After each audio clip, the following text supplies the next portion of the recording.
मेरे digital platform पर आप सभी का हार्दिक स्वागत है, अभिनंदन है। जय श्री कृष्णा, राधे राधे।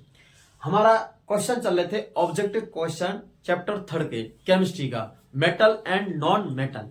इस चैप्टर के क्वेश्चन चल रहे थे और इस चैप्टर में हमने 20 क्वेश्चन तक करा चुके हैं। लास्ट वीडियो में कितने तक 20 क्वेश्चन तक हम करा चुके हैं। अब हमारा क्वेश्चन चलेगा 21वां question, 21 question.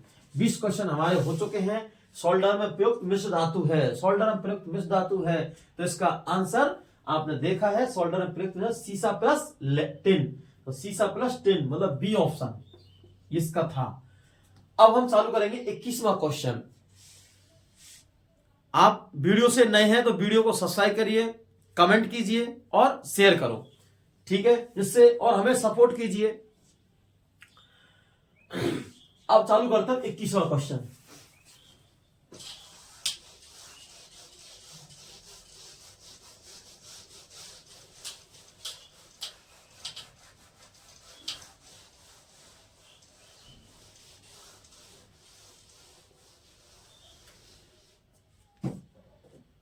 Twenty one question, 21 question है 21। 21वां क्वेश्चन, ए धातु जो कमरे, ए धातु जो कमरे के ताप पर, ए धातु जो कमरे के ताप पर द्रव अवस्था में मिलती है, द्रव अवस्था में होती है, मिलती है, ठीक है। ए धातु जो कमरे के ताप पर द्रव अवस्था मिलती है। ऑप्शन हमारे, फर्स्ट ऑप्शन है मरकरी, बी ऑप्शन है ब्रोमीन, बी ऑप्शन है ब्रोमीन, मरकरी, ब्रोमीन और हीरा, डायमंड,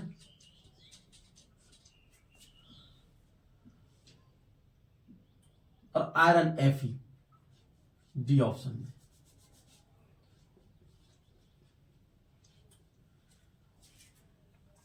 क्वेश्चन हमारा है कि ए धातु, धातु नहीं है, ए धातु। क्वेश्चन क्या दे रखा है, ए धातु। सबसे पहले पढ़ना है धातु है, ए धातु है। तो क्वेश्चन क्या कह रहा है, ए धातु जो कमरे के ताप पर द्रव अवस्था में होती है। तो सारी जो धातु, ए धातु है, धातु क्या है, ठोस अवस्था में व गैस अवस्था में होती है। कैसी अवस्था में, गैसीय अवस्था में।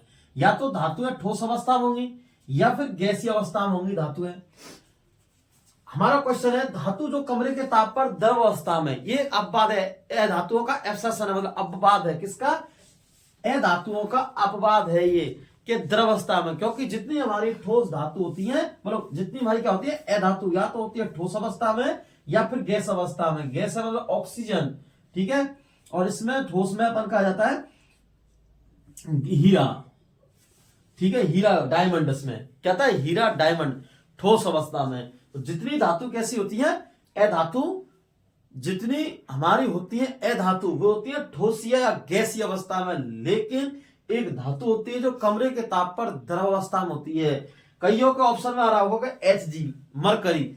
मरकरी अगर बात आती है तो धातुओं की बात आएगी, किसकी आएगी, मेटल की बात आएगी। मेटल में ऐसी कौन सी धातु है जो कमरे के ताप पर द्रव अवस्था में। लेकिन हमारे पूछ रहा है ए धातु, ए धातु में ऐसी कौन सी ए धातु है जो कमरे के ताप पर द्रव अवस्था में, तो द्रव अवस्था में ब्रोमीन।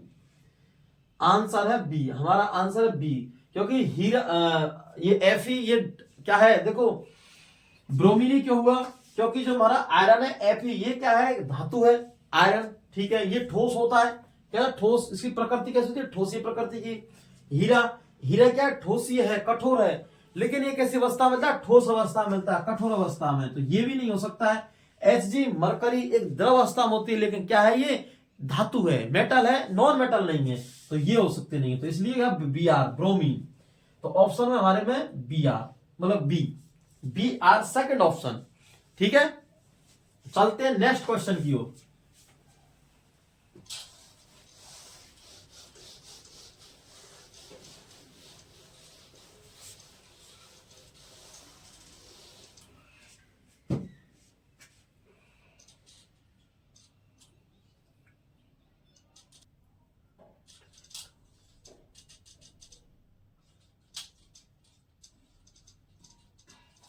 सल्फाइड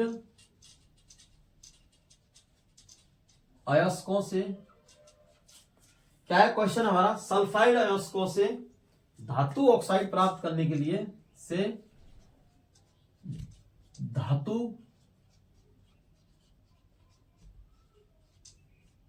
ऑक्साइड, सल्फाइड अयस्कों से धातु ऑक्साइड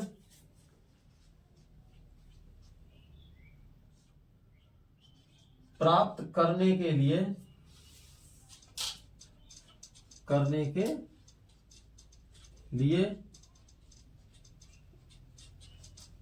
कौन सी विधि का उपयोग करते हैं, कौन सी विधि का उपयोग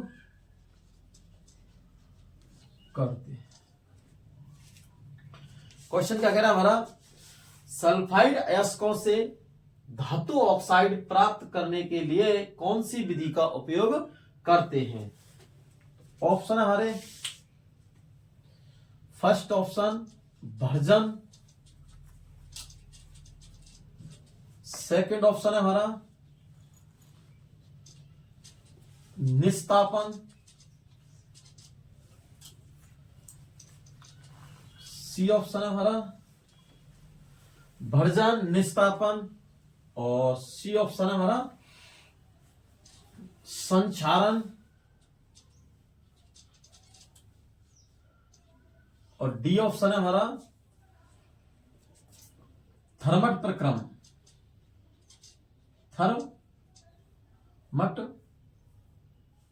थर्मिट प्रक्रम, ऐसा लिख लो, थर्मट प्रक्रम या थर्मिट प्रक्रम, थर्मिट प्रक्रम,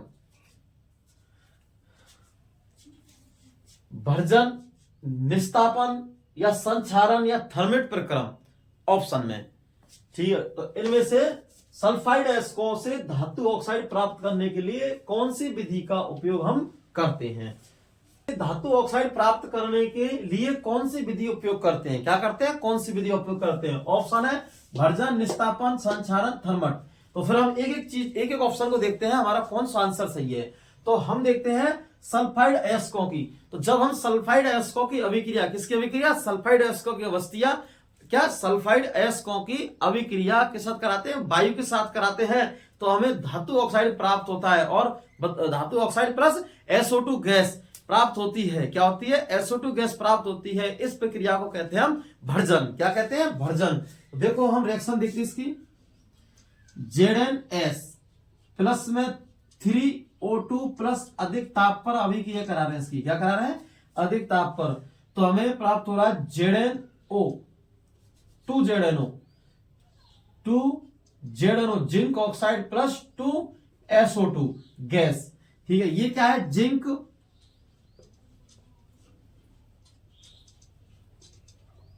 सल्फाइड, क्या है, जिंक सल्फाइड है ये। और ये क्या प्राप्त हुआ हमें, जिंक ऑक्साइड,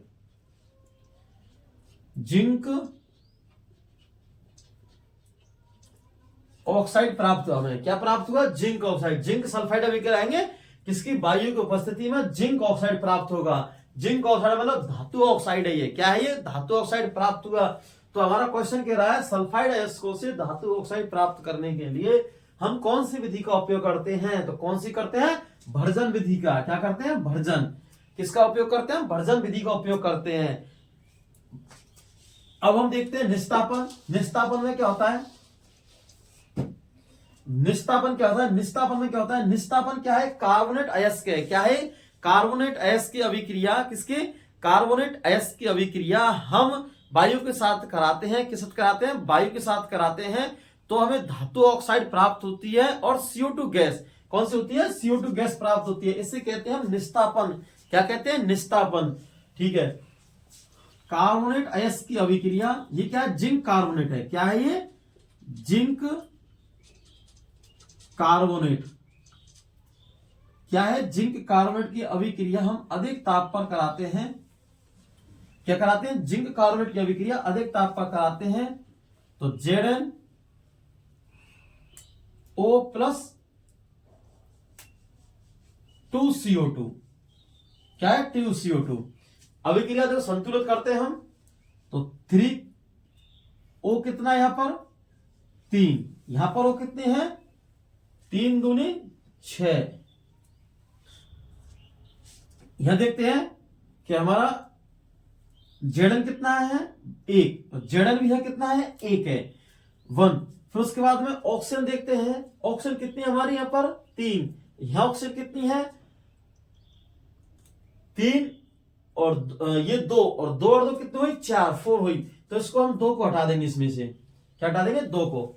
तो अब देखते हैं ऑक्सीजन कितनी है 3 और यहां भी ऑक्सीजन कितनी है 3 और कार्बन कितना 1 और कार्बन ये कितना है यहां पर 1। इसका मतलब ये अभिक्रिया ये संतुलित है। जिंक कार्बन और जिंक ऑक्साइड बनता है, क्या बनता है जिंक ऑक्साइड। तो इसी को बोलते हैं हम निस्तापन। क्या बोलते हैं इसको हम निस्तापन। निस्तापन में क्या होता है जब हम जिंक कार्बोनेट की अभिक्रिया कराते हैं तो हमें जिंक ऑक्साइड प्राप्त होता है और SO2 वो CO2 गैस, कौन सी गैस CO2 गैस प्राप्त होती है। इसी को बोलते हैं हम निस्तापन प्रक्रम। क्या बोलते हैं निस्तापन। संक्षारण में क्या है जब कोई धातु वायुमंडलीय नमी अम्लता आदि के संपर्क में आती है तो संचरित होने लगती है। तो इस गुण को क्या कहते हैं हम संक्षारण। जिससे क्या करते हैं हम यशद लेपन में जिंक की परत छड़ाते हैं, लोहे वस्तु में पेंट लगाते हैं, ग्रीस लगाते हैं, उसे संक्षारण कहते हैं। थर्मट प्रक्रम क्या है थर्मट प्रक्रम। थर्मट प्रक्रम में क्या होता है इसमें एक तो होता है विस्थापन अभिक्रिया, कौन सी डिस्प्लेसमेंट रिएक्शन विस्थापन अभिक्रिया होती है। तो इसमें साथ साथ में ऊष्मा क्षेपी अभिक्रिया भी होती है। क्या होती है उसमें ऊष्मा क्षेपी अभिक्रिया भी होती है। इसमें थर्मट प्रक्रम में 2 रिएक्शन होती हैं एक साथ में। कौन सी रिएक्शन होती है एक साथ में 2। एक तो होती है डिस्प्लेसमेंट रिएक्शन, एक ऊष्मा क्षेपी अभिक्रिया। कौन सी अभिक्रिया ऊष्मा क्षेपी अभिक्रिया। दोनों एक साथ में होती हैं। कौन सी में इसमें। और इसका उपयोग जो रेलगाड़ियों के बीच में पटरी होती है, रेलगाड़ियों की क्या होती है रेलों की या ट्रेनों की पटरी होती है, उनके मध्य दरारों को भरने में और मशीनों के पुर्जों को जोड़ने में इसका कार्य क्या था किसका थर्मट अभिक्रिया का, थर्मट प्रक्रम का। ठीक है। अगर थर्मट अभिक्रिया के रिएक्शन देखते हैं, अभिक्रिया क्या देखते हैं रिएक्शन देखते हैं, अभिक्रिया देखते हैं तो Fe2O3 प्लस Fe2O3 2Al। अभिक्रिया देखते हैं तो Al2O3 plus 2Fe iron plus ऊष्मा। ये हमारी थर्मट अभिक्रिया आयरन ऑक्साइड प्लस एल्यूमिनियम और एल्यूमिनियम ऑक्साइड ये बनते हैं। ठीक है। अब इसमें क्या होता है, अब इसमें थर्मट अभिक्रिया में ऊष्मा बाहर निकलती है, इसलिए इसको हम बोलते हैं ऊष्मा क्षेपी अभिक्रिया।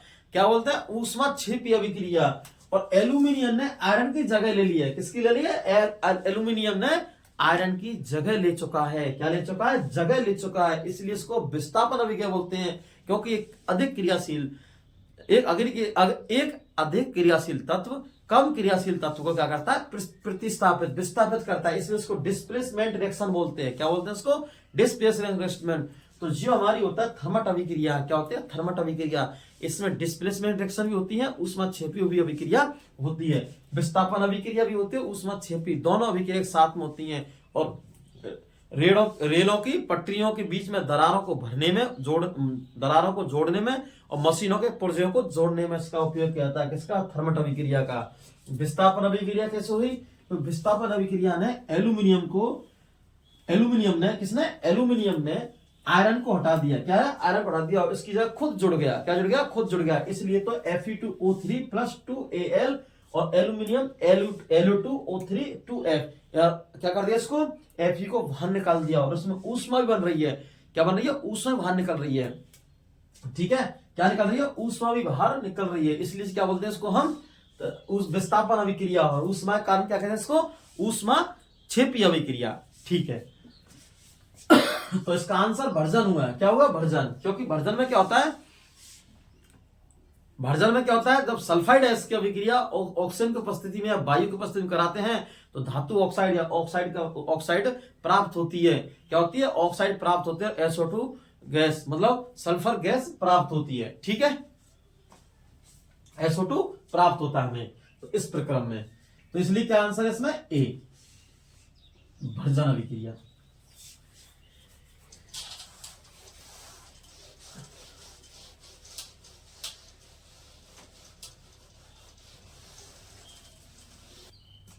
नेक्स्ट क्वेश्चन देखते हैं हम 23।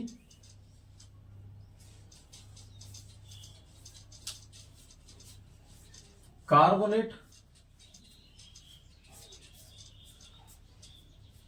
अयस्क द्वारा, क्या है, कार्बोनेट अयस्क द्वारा धातु ऑक्साइड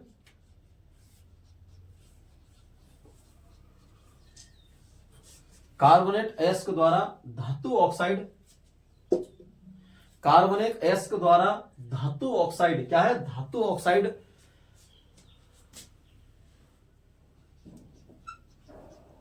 प्राप्त करने के प्रक्रम को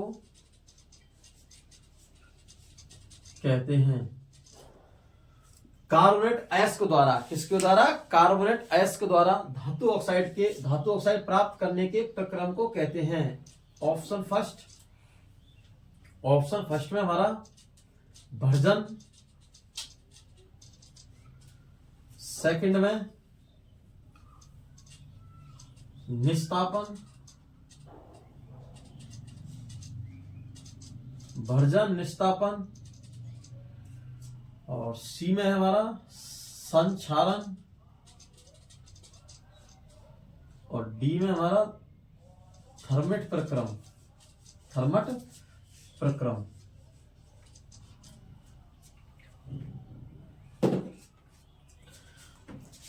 क्वेश्चन है हमारा, कार्बोनेट अयस्क द्वारा धातु ऑक्साइड प्राप्त करना है, क्या करना, धातु ऑक्साइड प्राप्त करने के प्रक्रम को कहते हैं। क्या कहते हैं, प्राप्त करने के प्रक्रम को कहते हैं। अभी हमने क्वेश्चन में पढ़ा था इससे पहले बारे में कि जब हम किसी किसकी सल्फाइड एसिड की अभिक्रिया वायु को उपस्थिति में कराते हैं तो हमें धातु ऑक्साइड प्राप्त होता है। क्या होता है, धातु ऑक्साइड प्राप्त होता है। इस प्रक्रिया को हम कहते हैं भर्जन। क्या कहते हैं इसको, हम भर्जन कहते हैं। नेक्स्ट में निस्तापन, जब हम किसी कार्बोनेट की अभिक्रिया, किसकी, कार्बोनेट अयस्क की अभिक्रिया हम किससे कराते हैं, की अभिक्रिया कराते हैं, किसकी, वायु से कराते हैं। किससे कराते हैं, वायु से। तो हमें क्या होता है, zinc oxide plus O2 gas प्राप्त होती है। क्या होती है, CO2 गैस। कौन सी गैस, CO2 गैस। तो इसे निस्तापन कहते हैं। तो जिंक कार्बोनेट की अभिक्रिया करा रहे हैं हम वायु के साथ में, तापन मतलब, तो हमें zinc oxide plus CO2 gas प्राप्त होती है। क्या होती है, ये जिंक कार्बोनेट है,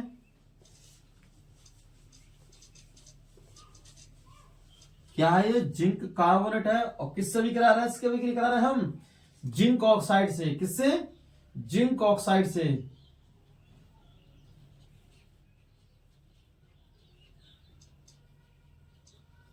जिंक ऑक्साइड से अभिक्रिया करा रहे हैं, जब हम जिंक कार्बोनेट की अभिक्रिया कराते हैं ताप की उपस्थिति में तो हमें जिंक ऑक्साइड मतलब धातु ऑक्साइड प्राप्त होता है। इस प्रक्रिया को हम कहते हैं निस्तापन। क्या कहते हैं इसको हम, निस्तापन।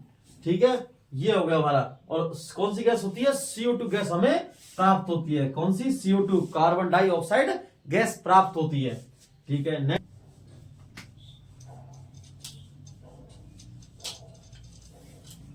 24 क्वेश्चन है कि ए धातु जो चमकदार होती है, ए धातु जो चमकदार होती है, ए धातु जो कैसी होती है, चमकदार होती है।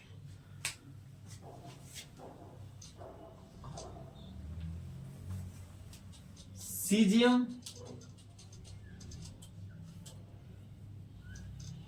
बी ऑप्शन पर आयोडीन,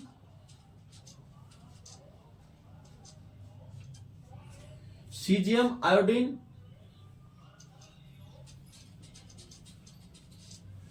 सल्फर,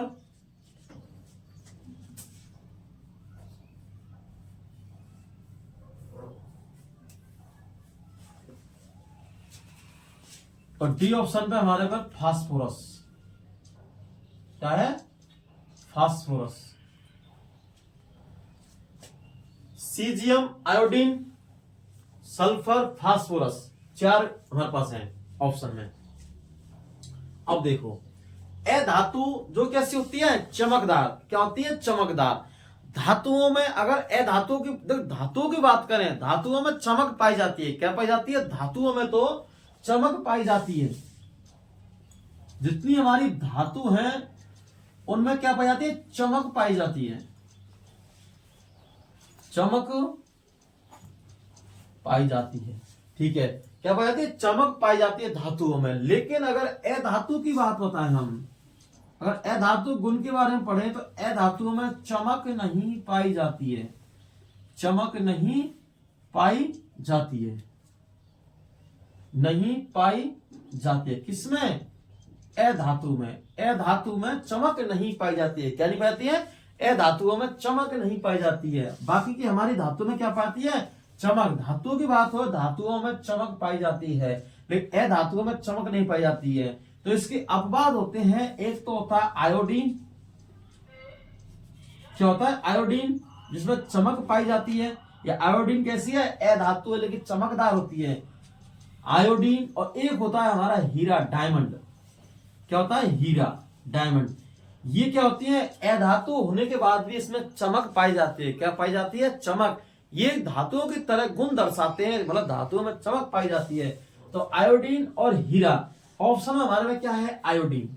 तो हमारा आयोडीन क्या होगा? टिक, बी ऑप्शन।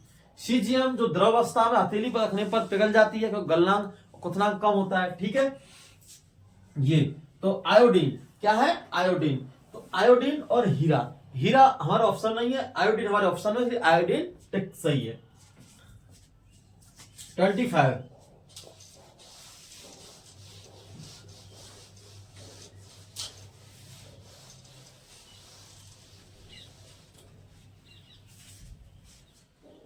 क्वेश्चन है 25।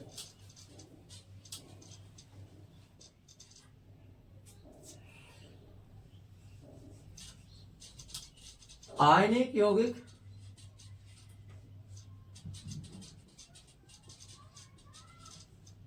आयनिक कंपाउंड,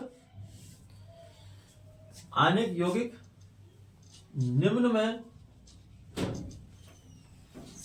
में से किसके साथ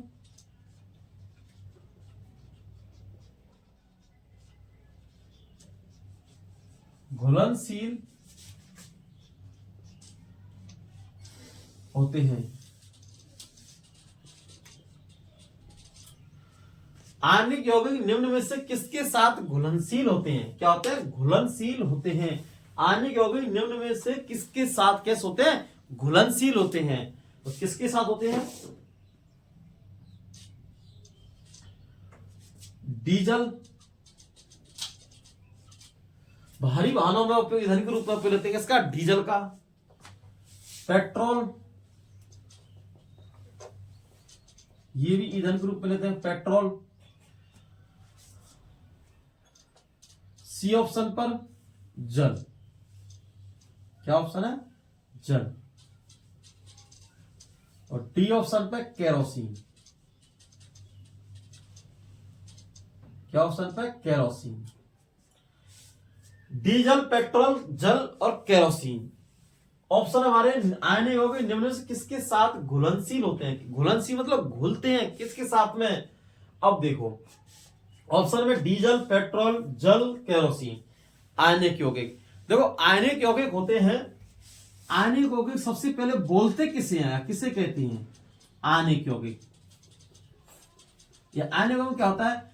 आयनिक यौगिकों में धातुओं से इलेक्ट्रॉन अधातुओं की ओर गमन करते हैं। किससे इलेक्ट्रॉन? धातुओं से इलेक्ट्रॉन किसकी ओर? अधातुओं की ओर गमन करते हैं, इसी को हम बोलते हैं आयनिक यौगिक। क्या बोलते हैं इसको हम? आयनिक यौगिक। धातुओं से इलेक्ट्रॉन अधातु की ओर गमन करते हैं। क्या करते हैं? गमन करते हैं। धातु से इलेक्ट्रॉन अधातु की ओर गमन करते हैं। ये हमारी धातु है, ये अधातु है, यहां से इलेक्ट्रॉन इधर की ओर गमन करते हैं। और इसके उदाहरण है, एक तो है NaCl, दूसरा है MgCl2। ये इसके आयनिक यौगिक के उदाहरण है।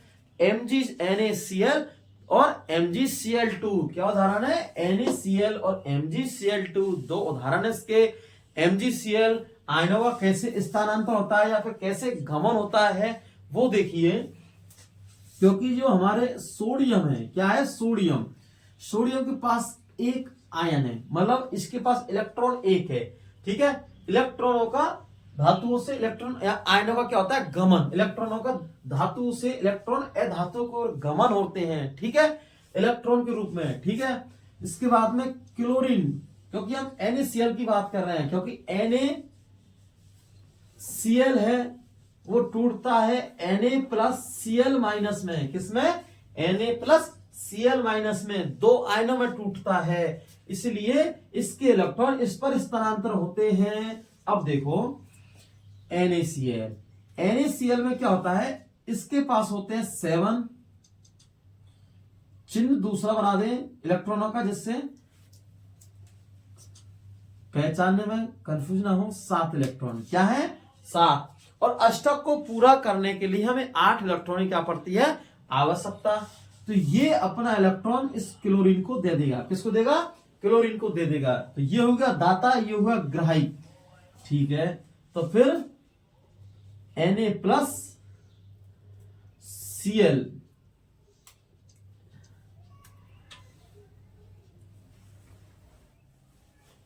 1 2 3 4 5 6 और 1 7, तो 2 2 6 और 2 और 2 4 और 6 और 1 7, और ये किसका आ गया? और ये Cl में है, ठीक है। आयनों का इलेक्ट्रॉन इस प्रकार से स्थानांतरित, किस पर? इस पर। ये इसी प्रकार से अगर हम MgCl2 की बात करें, किसकी बात करें? MgCl2 की। MgCl 2 होती है इसमें, 2 क्लोरीन,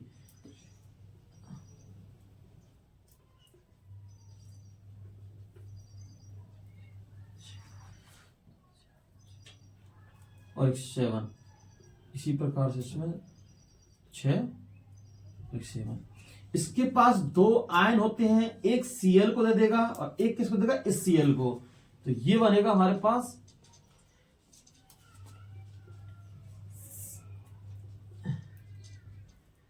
1 2 3 4 5 6 7। इसके पास 7 है। क्या है इसके पास?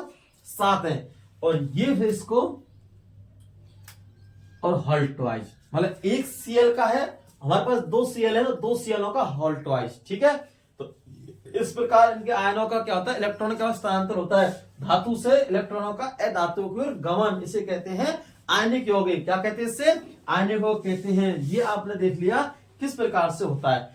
लेकिन अगर बात आती है, ये आयनों का स्थान हो गया, लेकिन बात आती है कि जो आयनिक यौगिक होते हैं, क्या होते हैं? आयनिक यौगिक। आयनिक यौगिक वैसे तो कठोर प्रकृति के होते हैं, लेकिन भंगुर प्रकृति के भी होते हैं, जबकि भंगुर प्रकृति के होते हैं। कैसे? आयनिक यौगिक गुण की बात करें, किसकी बात करें? आयनिक यौगिक गुण की बात करें। आयनिक यौगिक गुण कैसे होते हैं?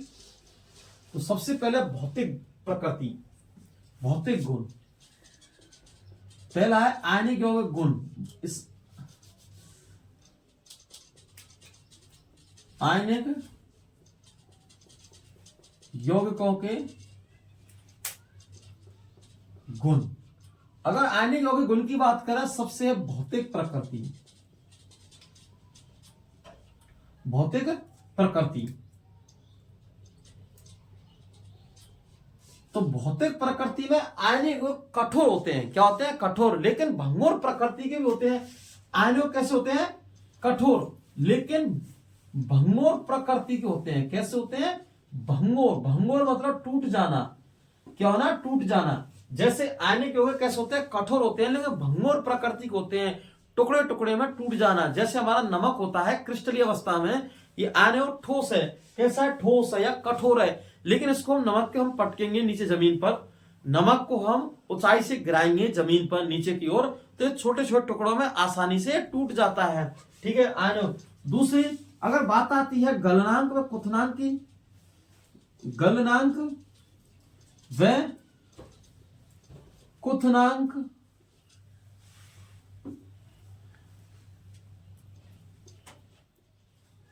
अगर बात आती है गलनांक व क्वथनांक की बात आती है, तो गलनांक क्वथनांक इनके कैसे होते हैं, अधिक होते हैं। किसके, आयनिक यौगिकों के।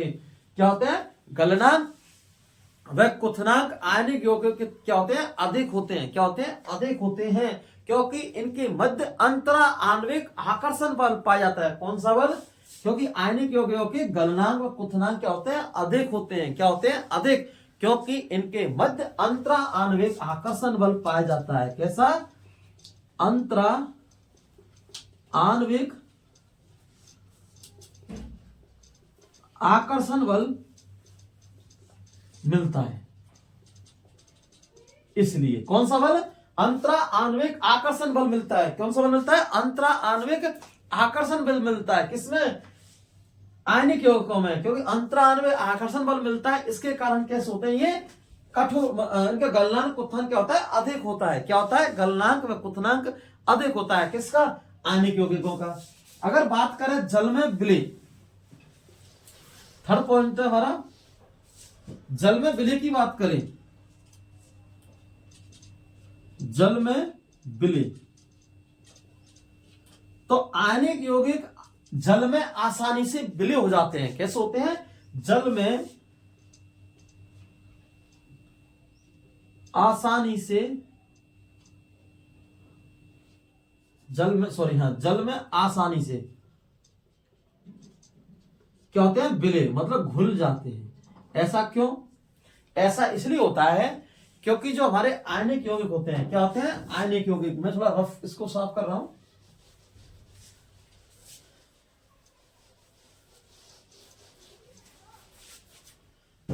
जगह की शॉर्टेज है इसलिए थोड़ी सी ने। तो आयनिक यौगिक क्या होते हैं, जल में कैसे होते हैं, आसानी से विलय होते हैं, विलय होते हैं, क्योंकि आयनिक यौगिक ध्रुवीय विलायक होता है। कैसा होता है, ध्रुवीय विलायक होता है। आयनिक कैसा होता है, जो हमारे कैसे होते हैं, जल कैसा होता है हमारा, ध्रुवीय विलायक, आयनिक नहीं, जल। तो जल हमारा कैसा होता है, ध्रुवीय विलायक। कैसा होता है, ध्रुवीय विलायक होता है। क्या होता है, ध्रुवीय विलायक होता है। कौन, जल हमारा, जल के साथ ध्रुवीय विलायक होता है। इसमें दो ध्रुव होते हैं। क्या होते हैं, दो ध्रुव होते हैं। क्या होते हैं, दो ध्रुव होते हैं। एक तो नकारात्मक ध्रुव और एक सकारात्मक ध्रुव होते हैं। कौन से होते हैं, दो ध्रुव होते हैं इसमें, तो नकारात्मक ध्रुव और दूसरा सकारात्मक ध्रुव होते हैं। कौन से ध्रुव होते हैं, एक तो नकारात्मक और दूसरा सकारात्मक। नकारात्मक और सकारात्मक दो ध्रुव होते हैं। कौन से ध्रुव होते हैं, दो, एक तो नकारात्मक और एक दूसरा सकारात्मक, दो ध्रुव होते हैं। किसमें, जल में। किसमें, जल में, ध्रुवीय विलायक में। ठीक है, अब क्या करते हैं, इनके जो ये क्या करते हैं, ये ध्रुवीय, जल में ध्रुवीय विलायक है, इनमें क्या होता है, प्रबल आकर्षण बल। कौन सा, प्रबल आकर्षण बल होता है। कौन सा होता है इसमें, प्रबल आकर्षण बल होता है। किनमें, इन दोनों ध्रुवीय विलायकों में, जिससे ये इनके मध्य हाइड्रोजन बंध स्थापित होता है। क्या होता है, ये हाइड्रोजन बंध अन्य आवेशों के प्रति, अन्य आवेशों के प्रति क्या है, प्रति प्रबल आकर्षण बल होता है। क्या होता है, प्रबल आकर्षण बल होता है। क्या होता है, प्रबल आकर्षण होता है। किसे, अन्य आवेशों के प्रति। किसके प्रति, अन्य आवेशों के प्रति क्या होता है, प्रबल आकर्षण बल होता है। क्या होता है, प्रबल आकर्षण बल होता है। प्रबल आकर्षण बल होता है इनमें। तो ये क्या करते हैं, हाइड्रोजन बंध बनाकर, क्या बनाकर, पानी जो मतलब जल होता है, पानी हाइड्रोजन बंध बनाकर। कैसा, क्योंकि प्रबल आकर्षण बल है, क्या है, प्रबल आकर्षण बल। तो कौन सा बल बनाएंगे, हाइड्रोजन बल। तो हाइड्रोजन बंध बनाकर आयनिक बंध को तोड़ देते हैं। पानी हाइड्रोजन बंध बनाकर, कैसा बंध बनाकर, हाइड्रोजन बनाकर आयनिक बंध को तोड़ देते हैं। क्या करते हैं, तोड़ देते हैं। इसलिए ये जल में कैसे होते हैं, विलय। क्या होते हैं, जल में विलय हो जाते हैं। तो इसका कारण है कि जल में विलय होने का कारण क्या है कि आयनिक यौगिक क्या करते हैं, आयनिक यौगिक इनमें ध्रुवीय, आयनिक यौगिक में ध्रुवीय विलायक होते हैं। कैसे होते हैं, आयनिक यौगिक हमारे ध्रुवीय विलायक होते हैं। इसमें दो ध्रुव होते हैं, एक तो सकारात्मक, दूसरा नकारात्मक। कौन सा, एक तो सकारात्मक, दूसरा नकारात्मक। और इनके मध्य जो अन्य आयनों के प्रति ये क्या करते हैं, अन्य आयनों के प्रति, किसके, अन्य आयनों के प्रति इनमें कौन सा बल होता है, प्रबल आकर्षण बल होता है। क्या होता है, प्रबल आकर्षण बल। और ये पानी हाइड्रोजन बंध के कारण, किसके कारण, हाइड्रोजन बंध के कारण आयनिक यौगिक को तोड़ देते हैं। किसके कारण, हाइड्रोजन बंध के कारण आयनिक यौगिक को तोड़ देते हैं। क्या करते हैं, आयनिक को तोड़ दें। इसलिए जो हमारे क्या रहते हैं, आयनिक यौगिक यह करते हैं, जल में विलय हो जाते हैं, जैसे NaCl, MgCl। लेकिन अगर बात आती है पेट्रोल, केरोसिन, डीजल की, ये क्या करते हैं, गैर ध्रुवीय विलायक होते हैं। कैसे होते हैं, गैर ध्रुवीय विलायक होते हैं। इनमें है गैर ध्रुवीय विलायक ही घुलता है। क्या घुलता है, इनमें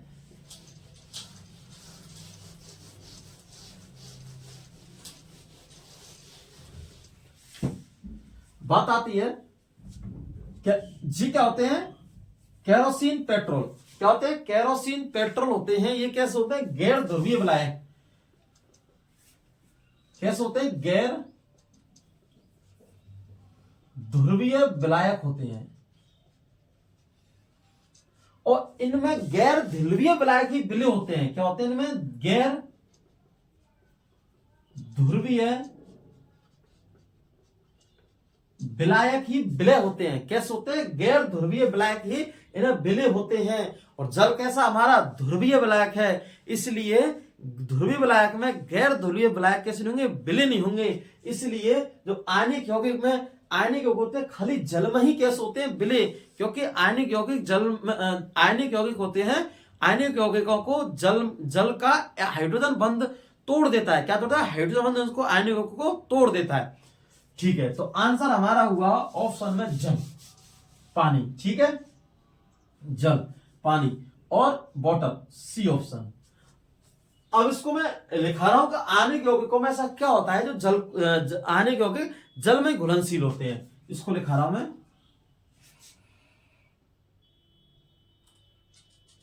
पानी में, दिखाओ से, पानी में, पानी ऐसे देखो, पानी एक ध्रुवीय विलायक होता है। पानी एक ध्रुवीय विलायक होता है। इसमें दो ध्रुव होते हैं, दो ध्रुव होते हैं। एक तो होता है सकारात्मक ध्रुव, सकारात्मक ध्रुव। दूसरा होता है हमारा, दूसरा नकारात्मक ध्रुव। एक तो होता है सकारात्मक ध्रुव, दूसरा होता है नकारात्मक ध्रुव। और यह ध्रुव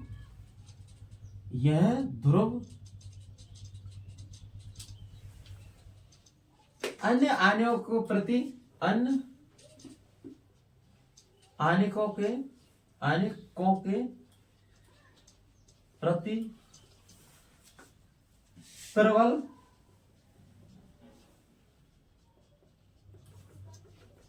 आकर्षण बल बनाते हैं। तो यह ध्रुव अन्य आयनों के प्रति प्रबल आकर्षण बल बनाते हैं। और ये पानी, इसलिए ऐसे लिखो, इसलिए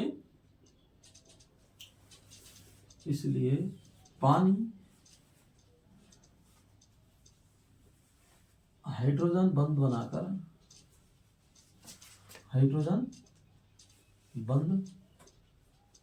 बनाकर आणविक यौगिकों को तोड़ देता है। आणविक यौगिकों को तोड़ देता है। अन्य आणविक यौगिकों को तोड़ता है। कौन? हाइड्रोजन। ठीक है, हाइड्रोजन बंध बनाकर आणविक यौगिक को तोड़ता है, जबकि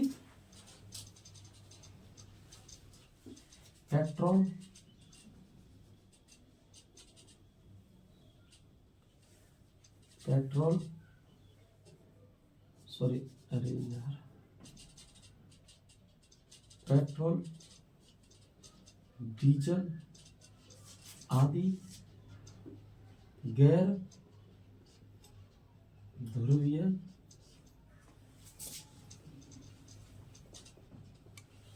विलायक होते हैं। कैसे होते हैं? गैर ध्रुवीय विलायक होते हैं। कैसे होते हैं? गैर ध्रुवीय विलायक होते हैं। गैर ध्रुवीय विलायक होते हैं। इनमें गैर ध्रुवीय विलायक ही विलय होता है। इनमें गैर ध्रुवीय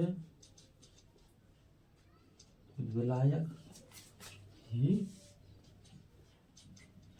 विलय होता है। क्या होता है? गैर। इसलिए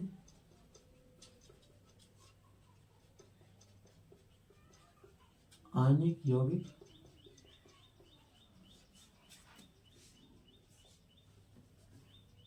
डीजल व पेट्रोल आदि में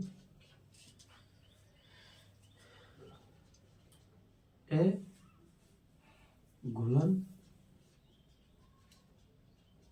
होते हैं। आणविक यौगिक डीजल पेट्रोल आदि में अघुलनशील होते हैं। ठीक है, ये कारण है। तो आंसर हमारा क्या होगा? ये। क्योंकि पानी एक ध्रुवीय विलायक होता है जिसमें दो ध्रुव होते हैं, एक सकारात्मक ध्रुव और एक नकारात्मक ध्रुव। यह ध्रुव अन्य आयनों के प्रति प्रबल आकर्षण बल बनाते हैं, इसलिए पानी हाइड्रोजन बंध बनाकर आणविक यौगिक को तोड़ देता है, जबकि पेट्रोल डीजल आदि गैर ध्रुवीय विलायक होते हैं। इनमें गैर ध्रुवीय विलायक ही विलय होते हैं। क्या होते हैं? विलय होते हैं। इसलिए आणविक यौगिक डीजल पेट्रोल आदि में घुलनशील होते हैं। ये कारण है मेन इसका। तो 25 क्वेश्चन हो चुका हमारा। फिर मिलते हैं नेक्स्ट वीडियो में।